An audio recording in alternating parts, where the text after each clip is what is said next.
da Label Fit e do aplicativo, né, o Connect Fit, aplicativo de prescrição, bem como da plataforma de cursos online Connect Educa. Né? Atualmente, Pedro também é fisiologista da Prime Scope, Centro de Performance aqui no Rio de Janeiro. Apresento também Pedro Ivo Cossenza, que fará a segunda palestra, né? E Pedro Ivo é mestre em Educação Física, né, pela Universidade de Gama Filho, e também tem formação em Marketing, né, pela IBMEC, é professor e treinador de CrossFit, né, com formação nível 2, sócio fundador da Inox CrossFit e sócio fundador também da Movement, né, também uma plataforma aí de ensino e de formação continuada.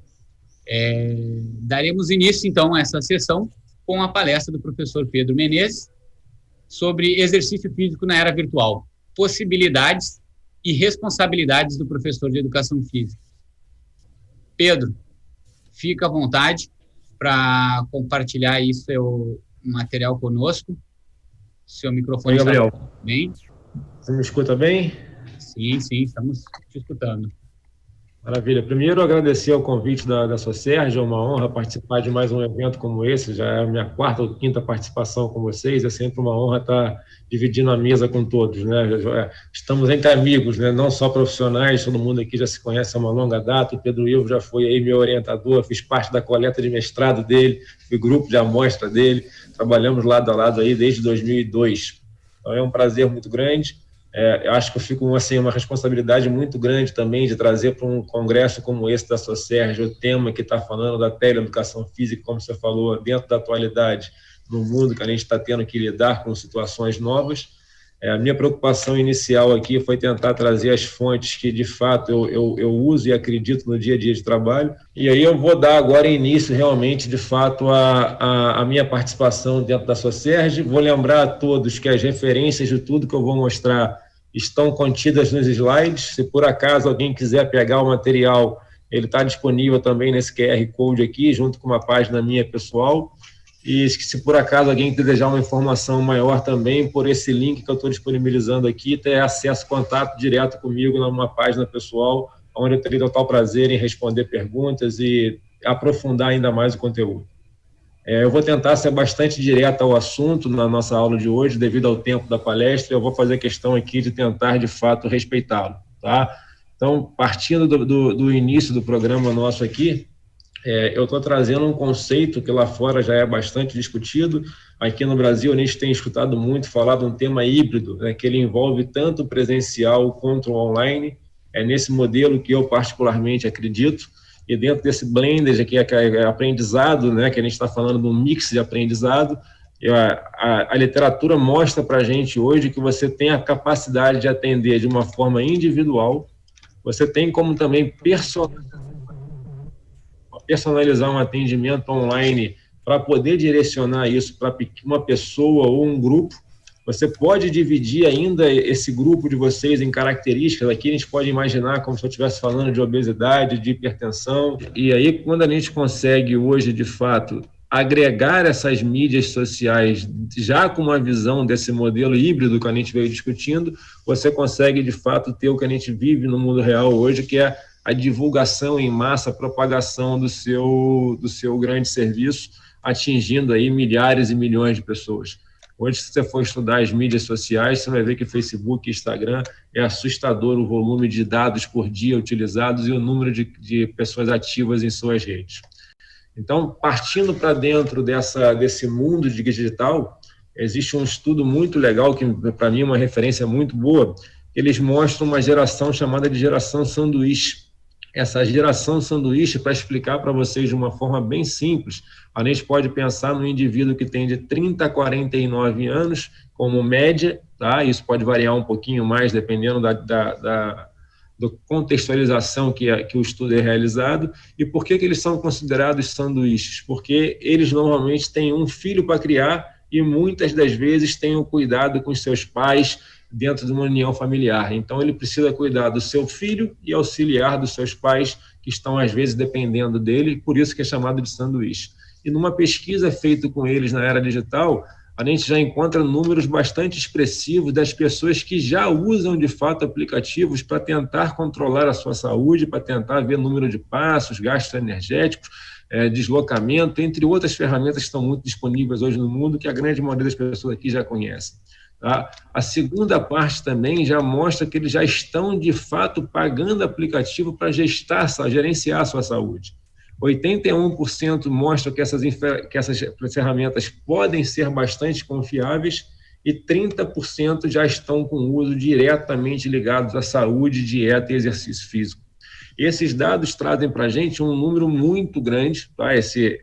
Quem tiver curiosidade sobre essa pesquisa pode clicar no link aqui na apresentação, você vai ver que foi um número muito grande de indivíduos que foram investigados e pesquisados, passaram de 60 mil pessoas, e foi muito bem realizada essa pesquisa.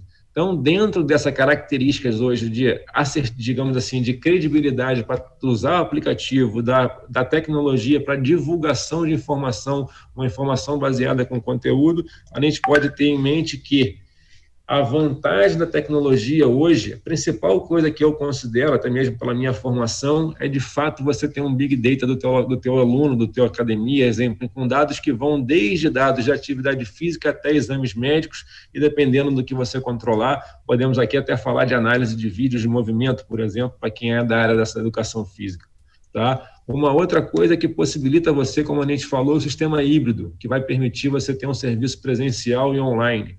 Isso te dá uma característica de você poder aumentar seu número de clientes, você pode ajustar o seu grupo por características, como a gente falou ali dentro, por obesidade, hipertensão, performance, dentre outras. O marketing digital, que hoje está transformando a maneira com a qual a gente está comercializando o nosso serviço, você tem uma maior interação com o seu cliente. Isso é um dos pontos que eu quero que você tenha bastante em mente aqui, porque a gente vai discutir isso lá na frente. E, dependendo da tecnologia que você usa, cada vez mais a gente vê um aumento bem exponencial do engajamento do seu aluno. Nessa característica, a gente pode ainda passar para dentro das responsabilidades de um profissional que adota o mercado digital. Primeira coisa que a gente tem que ter em mente hoje é a necessidade e aí a obrigação de respeitar a Lei Geral de Proteção de Dados, que a ideia dela é, de fato, dar a sua preservação dos seus dados. Quem trabalha com saúde, coleta informação de terceiros, não pode, em hipótese nenhuma, compartilhar esses dados, divulgar esses dados para alguma outra empresa que preste serviço ou um amigo. Isso aí, hoje, é uma lei bem fundamentada. Tá? Segunda coisa que a gente tem que ter em mente é que você, pelo fato de você atender online, não necessariamente você tem que descartar todas as partes de referenciais dos principais centros de prescrição. Eu estou referenciando aqui, por exemplo, o American College de Medicina Esportiva, ou então a American Heart Association. São instituições que têm normas para que se deve respeitar na hora da prescrição, e a gente sabe da importância disso, desde a formação da educação física, da individualidade biológica, da progressão, da escolha do exercício, dentre outras coisas, que também online você precisa fazer isso. Uma outra coisa é que a sua identidade tem que ser muito fácil de compreender. A pessoa tem que entrar na sua página e entender o seu serviço. Você tem que ter ali dentro o tipo de serviço que você vai aplicar, como você vai conduzir, quanto tempo aquela duração vai levar o serviço. E a segunda coisa você tem que botar aqui dentro é que você tem que, de fato, funcionar como uma academia. Você tem que ter a sua agenda de aula, o seu plano de aula, a sua variação e progressão de estímulos. E o foco tem que ser dentro da saúde do cliente geral, não somente com a performance, dependendo do tipo de serviço que você quer prestar, é claro. Então, vindo agora para dentro da parte prática, eu selecionei alguns trabalhos que me chamam muito a atenção para que a gente possa discutir um pouco mais a fundo esse conhecimento. O primeiro dele foi publicado no ano de 2015, foi um dos primeiros aplicativos, o primeiro estudo que me chamou a atenção dentro dessa área de aplicativo, baseado nesse trabalho que eu me aventurei a criar um aplicativo meu de propriedade, que ele mostrava, de fato, uma baixa qualidade dos aplicativos que eram destinados a prescrever exercício seguindo os guidelines do Colégio Americano de Medicina Esportiva. Eu não vou me aprofundar no estudo, mas vou mostrar os principais achados dele. Eles mostram que muito poucos aplicativos alcançavam a pontuação mínima para poder prescrever as atividades aeróbias, forças e de flexibilidade. E, como conclusão, eles apontam que existia um gap muito grande, uma necessidade muito grande de novas empresas desenvolver aplicativos que, de fato, se destinassem a essa lacuna da literatura, que era o fato de você prescrever de acordo com os guidelines recomendados pelos principais colégios norteadores. Para vocês terem uma ideia, esse estudo ele conduziu com mais de 100 mil aplicativos, eles foram selecionando de formas destinadas à progressão, individualidade biológica, a parte todas que compõem aquelas características de prestação de exercício, progressão, ordem, séries, a parte todas, e dentro disso a gente foram classificados como aeróbio, força, flexibilidade e uma pontuação geral. Como a gente falou, o score ideal seriam 10 pontos, nenhum deles conseguiram atingir isso. Teve um desvio de 3 aplicativos que chamaram a atenção, mas mesmo assim eles não conseguiram suprir os principais pré-requisitos destinados à prestação de exercício, fundamentados pelos principais agentes norteadores. Passando dentro disso, no ano de 2019, bastante recente, veio mais uma revisão, tá? uma revisão sistemática destinada a avaliar aplicativos que eram destinados à aplicação de treinamento cardiorrespiratório. Mais uma vez, a gente encontrou isso, que a maioria dos estudos não encontrou nenhum artigo que foi destinado à validação desse método no cunho científico e principalmente quanto à confiabilidade desses aplicativos. E eles mostram que o resultado disso é que a gente tem hoje 2 aplicativos no mercado que chamam a atenção quando eles estão destinados a fazer a parte de prescrição de treinamento cardiovascular. Tá? Nesse quesito, a gente leva em consideração os chamados deles que mostram que todo aplicativo deve ter uma parte de teste, uma possibilidade de mensuração em tempo real e a parte de você ajustar esses testes sem ser baseado em algoritmos, principalmente baseado em dados reais que vão ser interpretados e aí sim vão ser apresentados como soluções. Nessa característica chama atenção, esse aplicativo não funciona no Brasil, mas é uma grande referência mundial de Stanford, onde você tem muitos casos clínicos e as pessoas podem introduzir os seus dados dentro dela, de deslocamento, nutrição, alimentação, ele vai te dando um balancete comparado por faixa etária, classificação, tipo de exame, e é muito utilizado lá fora. O segundo muito usado para isso, aqui no Brasil a gente é bastante conhecido, que é o HRV for Training, falando uma produção entre português e inglês, ou HRV for Training, onde você tem a variabilidade da frequência cardíaca, o deslocamento de passos e uma combinação de treinamento de controle de carga para que você possa, de fato, mensurar os seus dados, comparar com uma população específica e ter um feedback retroalimentativo sem ter a máquina programando muito isso com algoritmos pré-estabelecidos.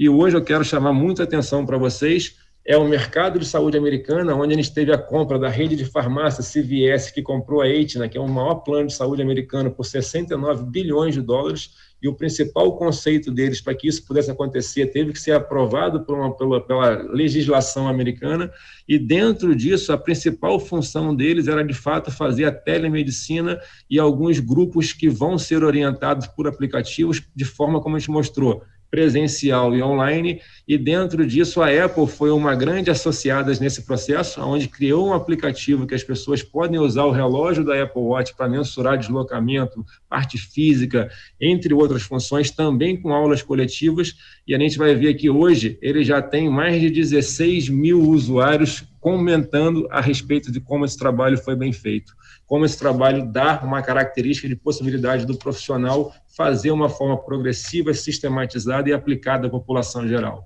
E para chamar a atenção disso, eu chamei o último trabalho, que eles pegaram os principais trabalhos usados para a prestação de atividade física dentro da parte comercial, e a gente está falando aqui dos mais conhecidos, que é o Strava, o Garmin, o Fitbit, que são os aplicativos com os maiores nomes de utilização no mercado, e eles mostram que esses aplicativos são muito fiéis e muito proveitosos para promoção, engajamento e estimulação da população geral para a prática esportiva e podem, sim, auxiliar a parte de dissipação de uma grande massa para trabalhar com essa pandemia e com a parte da inatividade física, que é uma das principais causas de mortalidade no mundo. Então, eu vou encerrar aqui com vocês a parte de apresentação das principais referências e vou abrir para debates e perguntas. Agradeço muito a participação. Qualquer dúvida, agora eu fico à disposição. Muito obrigado, professor Pedro, pela brilhante apresentação. Na verdade, né, pela estrutura da mesa, a gente vai realizar as perguntas todas ao final da sessão, né, em conjunto com a sua apresentação e a apresentação do professor Pedro Ivo. Novamente, muito obrigado. Eu peço agora para a gente iniciar a projeção da apresentação do professor Pedro Ivo. Bom, e acho que já posso comandar aqui do meu. Carlos me pediu para falar um pouquinho sobre o trabalho com peso corporal. Eu acredito que inspirado aí numa necessidade que a gente teve nesse momento de todo mundo estar em casa e acabar se voltando para o peso corporal como fonte de resistência para a gente criar as adaptações fisiológicas que o exercício promete. Então, a evidência para isso, gente, tem um monte, a gente sabe que funciona. E aí a minha ideia hoje foi não vir aqui falar para vocês simplesmente, olha, tem esse estudo que mostra que funciona. Funciona. Acredita em mim, se vocês não estiverem acreditando, depois pode me pedir as referências que eu envio para vocês. Eu tentei trazer uma outra mensagem que é quais são os desafios disso. Então, o que a gente tem efetivamente de desafio quando a gente monta um programa de treinamento que tem como base só o peso corporal e o que a gente consegue, obviamente, fazer e o que a gente tem que considerar para tornar esse programa de treinamento adequado, bom, para o nosso cliente. Eu vou dividir em 2 pedacinhos rápidos, uma parte mais relacionada à questão neuromuscular, que é o principal, e uma parte cardiorrespiratória, que é um pouco menor, tá? Vamos lá. A primeira coisa que é fundamental a gente entender é que a gente já sabe que existe um princípio fundamental do treinamento, especialmente do treinamento contra a resistência, que é o treinamento, que é o princípio da sobrecarga, a progressão, a sobrecarga progressiva. A gente precisa gerar sobrecarga e, obviamente, que quando a gente pensa em treinamento de força, a sobrecarga, óbvio, ela é um mix de volume e intensidade, mas tratando daquilo que é a máxima do trabalho de força, ou sempre foi, que é a intensidade, a gente acaba se deparando, quando está nessa condição de peso corporal, com uma impossibilidade, ou quase que a gente tem o peso corporal e a gente precisa extrair dele tudo, e a gente não tem implemento. E aí, quando veio a pandemia, por exemplo, os profissionais de educação física que trabalhavam nos centros de treinamento, as academias, os clubes, muitos deles estavam viciados já em depender das máquinas e dos pesos externos para criarem resistência. E o que acontece é que muitas vezes nesse cenário o cara fica um pouco perdido no que ele pode fazer do ponto de vista de intensidade. E aí é importante a gente entender que a intensidade a gente precisa separar em 2 condições diferentes para o trabalho de força, que as pessoas estão começando a perceber isso agora. Existe uma intensidade que a gente chama de intensidade de carga. Essa é aquela relacionada ao percentual do MRM. E existe uma outra que a gente chama de intensidade de esforço, que ela é o quão intenso aquela carga de treinamento, o impacto do treinamento foi para você no dia. São 2 condições diferentes que eu vou explicar rapidamente para vocês, porque a gente precisa, dentro de casa, ter isso bem equacionado, porque se eu não tiver, eu acabo fazendo atividade física ali, mas muitas vezes eu não consigo progredir, eu não consigo melhorar, porque eu estou perdendo o controle de uma variável que é fundamental. Então, a primeira delas, que é a mais tradicional, ela se refere ao percentual da carga máxima. Então, quando a gente fala de intensidade em treinamento de força, a gente fala disso. Por que isso é importante? Porque existe um princípio descoberto por Hahnemann, e por isso chamado princípio de Hahnemann, ou o princípio do tamanho do recrutamento das unidades motoras, que diz que as unidades motoras são recrutadas do menor para o maior calibre. Então, cargas máximas são necessárias para que a gente possa ter o recrutamento de unidades motoras de alto calibre, que são aquelas que inervam, deixa eu só botar o ponteirinho aqui, inervam as fibras de tipo 2, e para isso aqui, eu preciso ter cargas elevadas, próximas da minha carga máxima. Se eu não tenho isso, eu tenho mais dificuldade em atingir o recrutamento dessas fibras. E por isso os estudos todos com trabalho de força mostram que os ganhos de força são maiores quando eu tenho cargas próximas da carga máxima, porque elas maximizam o recrutamento de unidades motoras. Isso é uma necessidade. Bom, se eu estou trabalhando só com o meu peso corporal, isso vira um problema para mim, especialmente num cenário onde eu não entendo bem de movimento, eu não entendo bem o que eu posso fazer com o meu corpo. Então, nesse cenário de treinamento com peso corporal, a intensidade de esforço, ela vai se dar em função daquilo que você consegue colocar de movimentos para o seu cliente, o seu aluno realizar. Então, por exemplo, vamos imaginar que eu tenho um agachamento. E aí eu tenho um indivíduo que, para um indivíduo, esse agachamento ele vai ter um percentual da sua carga máxima muito baixo. Para ele, aquilo ali não representa muito pouco. Eu tenho outra pessoa que, só de levantar da cadeira, muitas vezes ela está usando um idoso, por exemplo, está recrutando todas as suas unidades motoras, aquilo virou quase que uma atividade máxima para ela. Então, eu preciso entender qual é a característica do meu cliente e, a partir daí, tentar encontrar para ele aquilo que eu consigo, dentro com o peso corporal, para criar exercícios que fiquem próximo da carga máxima.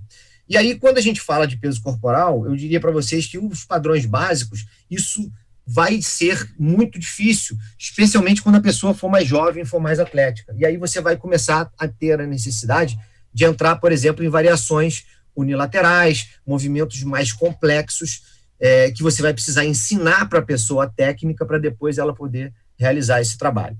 Então, colocar intensidade de carga com peso corporal é possível, sim, mas não é uma tarefa fácil, especialmente para quem não tem muito domínio de movimento. Eu preciso ter muito domínio de movimento para isso estar acontecendo. Bom, o que acaba acontecendo, então, dentro desse cenário, é que eu uso, muitas vezes, um conceito que é da intensidade de esforço. E a intensidade de esforço, diferente da intensidade de carga, que se refere ao percentual da uma repetição máxima, a intensidade de esforço se refere ao quão próximo da falha muscular concêntrica eu estou. Ou seja, quantas repetições de reserva eu tenho. Se eu fiz 30 repetições e o meu máximo com aquela carga era 31, eu fui praticamente no limite. Então, eu estou com uma intensidade de esforço elevadíssima. Tá? Então, e eu posso eventualmente ter feito 4 repetições, só que eu poderia ter feito 20 com aquela carga. Então, a minha intensidade de esforço naquela segunda condição foi muito baixa. Então, a intensidade de esforço está relacionada com isso. E aí, o que a gente vai observar na literatura é que, especialmente nos últimos 10 anos, a literatura vem mostrando para a gente que existe adaptação muito semelhante no que se refere à força muscular, especialmente no quesito aumento de área de seção transversa, de hipertrofia, quando eu treino um indivíduo com cargas elevadas ou quando eu treino um indivíduo com cargas baixas, com uma questão importante que é a intensidade de esforço que eu acabei de falar para vocês. Então, aqui, esse é um trabalho que eu trouxe para vocês que mostra, tem um comparativo entre um programa que faz o indivíduo trabalhar a 90% da 1RM até a falha, então ele chega no limite com a carga de 90%, ele chega no limite com uma carga de 30%, que é o que está aqui em preto, e quando ele chega no limite com uma carga que em preto é 30% sem ir no limite e achurado aqui, com a linha, né, o tracejado, é quando ele, com 30%, vai ao limite. Observa que, tanto na condição de 90% quanto na condição de 30% até a falha, eu tenho a síntese proteica muito semelhante pós-atividade, 24 horas e 4 horas após o exercício. Então, a sinalização para a síntese proteica, que é a resposta ao trabalho de força para agregar massa magra, ela é semelhante. E existem trabalhos de longo prazo que já mostram isso. Diversos, eu trouxe um trabalho aqui, mas existem diversos trabalhos na literatura hoje já mostrando que quando você leva o indivíduo à falha, não importa o percentual da carga que você vai usar, a hipertrofia que vai acontecer é igual.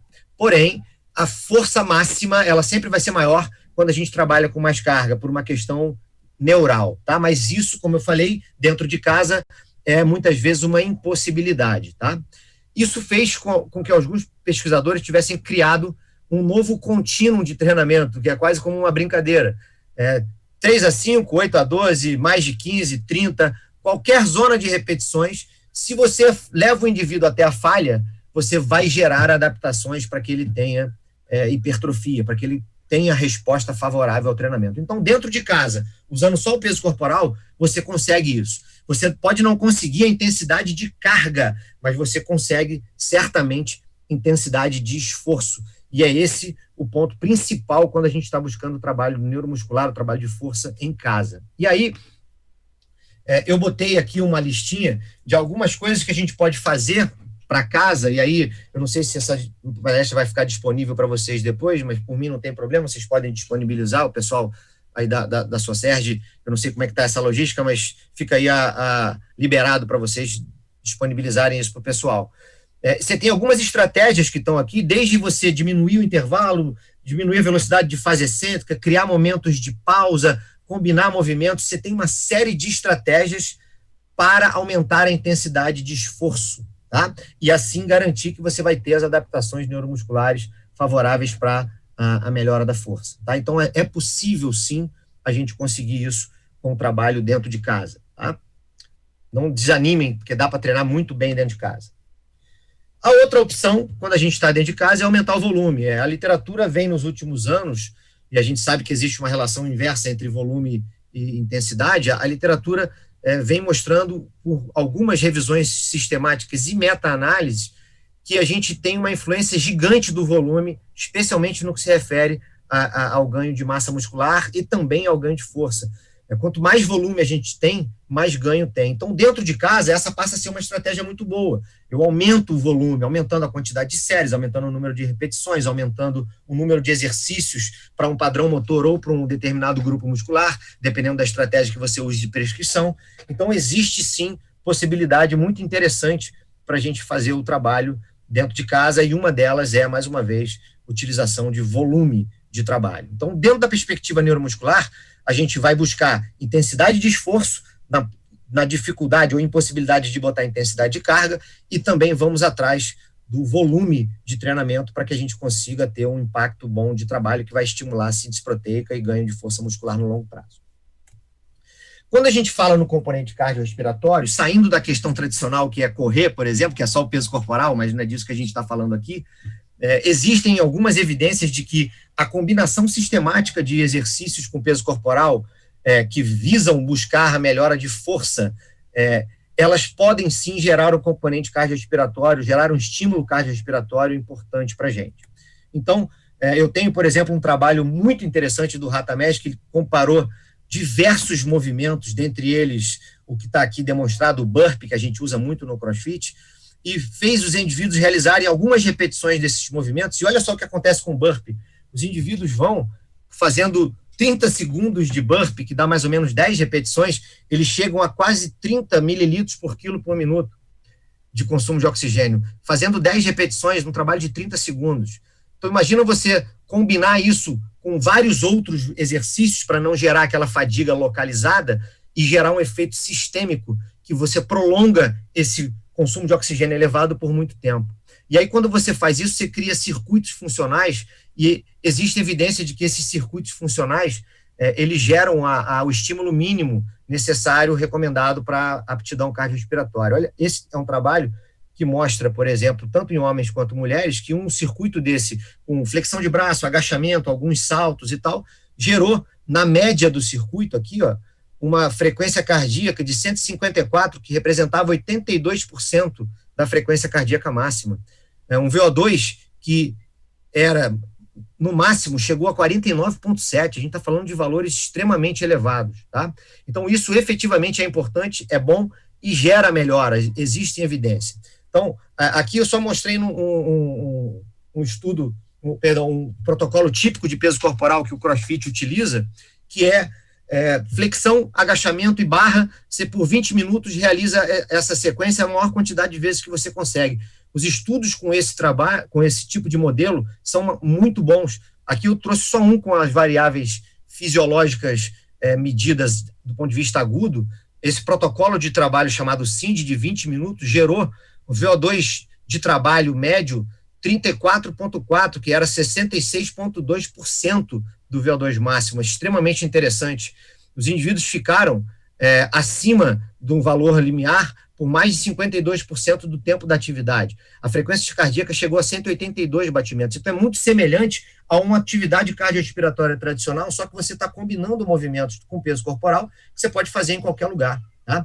Então, quando a gente quer fazer esse tipo de trabalho, com a via cardiorrespiratória como ênfase, eu tenho uma necessidade de criar modelos que eu chamo de CrossFit Style, então são modelos parecidos com o CrossFit, os AMRAPs, os exercícios, os trabalhos for time, os EMONs, que eu posso explicar depois com calma se alguém tiver alguma dúvida na parte final, eu já estou me encaminhando aqui para o final, mas basicamente, para criar esse tipo de trabalho, o que a gente faz, e aqui tem algumas diretrizes gerais, é combinar de 2 a 4 movimentos para grandes grupos musculares, tenta calcular aí em torno de 100 a 500 repetições no total, óbvio que depende do tipo de exercício, se ele é mais intenso, se ele é menos intenso, e aí você vai ter que entender um pouco da atividade. Os trabalhos for time, AMRAP, que são mais, demandam mais dispêndio energético, são mais taxativos, não passar de uns 15 minutos aproximadamente. Os EMONs a gente pode seguir até uns 30, eventualmente 40 minutos, e você, obviamente, ajusta isso para o total da sua sessão de treinamento. Então, isso aqui é uma diretriz geral de como a gente faz em casa, com peso corporal, para criar esses modelos de trabalho. Então, a ideia era falar rapidamente quais são essas possibilidades. Espero que eu tenha dado um panorama geral para vocês e fico disponível aqui totalmente para a gente tirar dúvida, trocar ideia. Mais uma vez, agradeço demais pela atenção. Aqui é minha rede social, eu coloco algumas informações lá interessantes sobre esse tipo de modelagem de trabalho. Quem quiser pode me adicionar lá, que semanalmente eu estou colocando algum conteúdo interessante. Tá? Então, fico aqui disponível para o debate. Mais uma vez, Carlos, Gabriel e todo o pessoal, a comissão da Socerj, muito obrigado pelo convite e todos que estão aí ouvindo, muito obrigado pela participação. Muito obrigado a você, Pedro, aos dois Pedros, aí, novamente, acho que vale a pena reiterar a participação de vocês e o aceite, assim, né, logo de entrada, assim, ao nosso convite, né, sempre dispostos a compartilhar aí conhecimento de altíssima qualidade, né, vinculando não apenas a ciência, mas também a prática, a experiência prática profissional de vocês, tanto de prescrição, como também de mercado, né, que a gente acabou falando aí bastante, mais na apresentação do Pedro Menezes, né, sobre as necessidades aí, a tecnologia envolvendo e ajustando o mercado da área de prescrição do exercício, e depois, né, a palestra ainda do Pedro Ivo, complementando como estratégias, né, de como que a gente pode utilizar o peso corporal nesse contexto, o exercício em casa e tudo mais. O Carlos vai iniciar com algumas perguntas que vieram ali, e a gente tem alguns pontos bem interessantes para abordar. Eu acho... Bom, obrigado vocês dois, aí é um grande prazer e uma honra, são profissionais diferenciados em suas áreas, e não é à toa que a gente chama, a gente quer os melhores, e vocês são profissionais de ponta. Essa pergunta serve para os dois, e ela se desdobra da seguinte forma, baseado na pergunta de um professor chamado André Messias, ele fala que da questão da individualidade biológica, que muitas vezes ele tem a percepção, e eu também tenho, de que às vezes são passados os mesmos exercícios para pessoas muito distintas. Eu acho que isso cabe um desdobramento para o Pedro Menezes responder primeiro de que maneira, ao usar sistemas que, de certa forma, atuam de uma maneira algo pré-formatada, você consegue trazer essas questões da individualidade e, obviamente, para o Pedro Ivo, que aí na aplicação dos exercícios com peso corporal, pode trazer luz a adaptações interessantes, e quem atua na prática pode perceber que, de repente, um burpee pode ser adaptado, um outro movimento pode ser adaptado. Eu acho que isso pode ser de grande valia para quem está ouvindo a gente aqui assistindo. Então, Pedro Menezes, como ajustar essa questão da individualidade biológica com as ferramentas tecnológicas, e Pedro Ivo, como adaptar isso, por favor. Perfeito, Carlos, agradeço a pergunta, eu acho que ela foi muito bem colocada e de alguém que dá para ver que está de fato na prática, né? lá na ponta da lança, como a gente chama. A principal característica que a gente faz dentro da tecnologia hoje, quando você não tem um encontro presencial no modelo que eu mostrei do híbrido, é recorrer a alguns tipos de questionário. Nós temos questionários hoje bastante validados, bastante conhecidos, principalmente para dentro de padrões como ombro, joelho, quadril. Quem não conhece esses questionários pode buscar nessa referência que eu coloquei, que na minha página pessoal tem lá. Você, quando encontra uma pessoa que tem algum limitante, um agente limitante, seja ele uma atividade simples de pegar uma caixa do armário, de levantar um peso de determinado quilo, você, de fato, está diante de uma pessoa que tem uma limitação.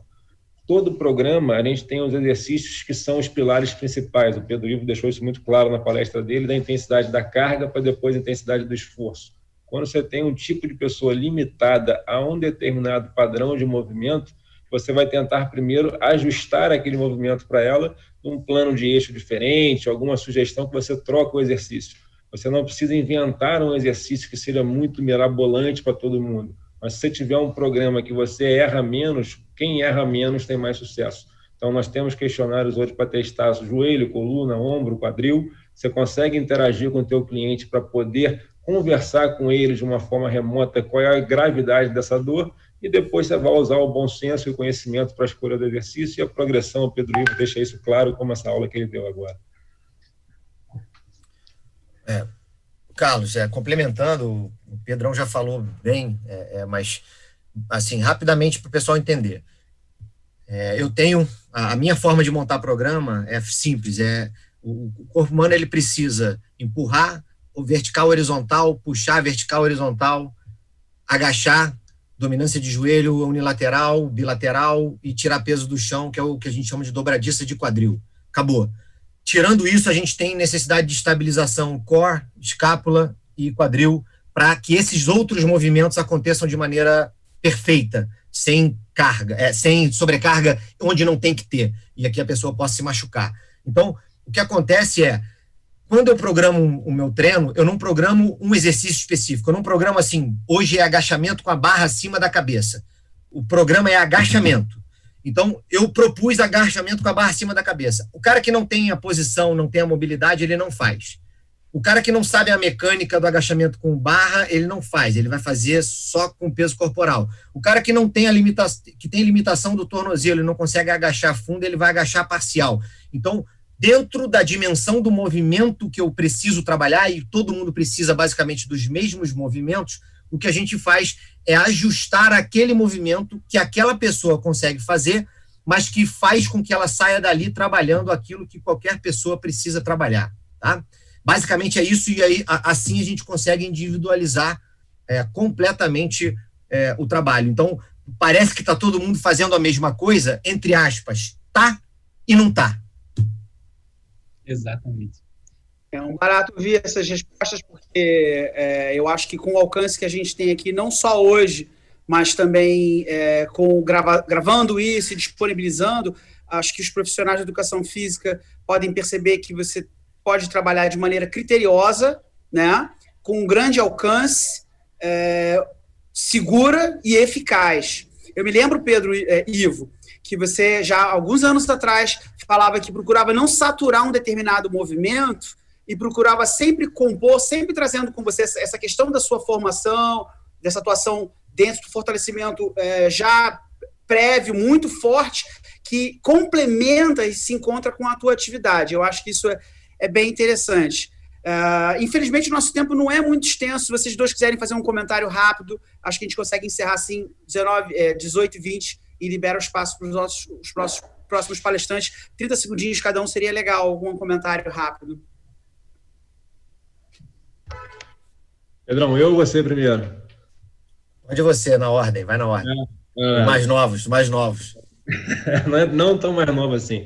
Bem, primeira coisa que a gente tem que deixar aqui de características, Carlos e Gabriel, dentro desse conceito existe possibilidade, como o Pedro e eu deixamos claro, de você trabalhar presencial respeitando a individualidade biológica, a progressão da carga e a intensidade da carga, e existe, de fato, como você ampliar esse serviço seu, pensando num comércio e também pensando numa necessidade mundial para você tirar essa necessidade pausar essa inatividade física de uma forma remota, desde que, de fato, você atinja as estratégias específicas e respeite ali o bom senso e a cordialidade com a população que ela merece, né? Ela, acima de tudo, merece uma boa orientação, uma qualidade de serviço e uma atenção de uma forma individualizada e não sistemática, provindo de algoritmos e prescrições aleatórias. Perfeito, Pedrão. Eu quero só fazer uma complementação que eu não coloquei, estava esperando uma pergunta nessa linha. Quando a gente faz o trabalho com peso corporal, alguns padrões de movimento são muito fáceis. Então, agachar e empurrar é muito fácil. Então, acaba se viciando, especialmente quando você faz esses treinos de blogueiro, de digital influencer.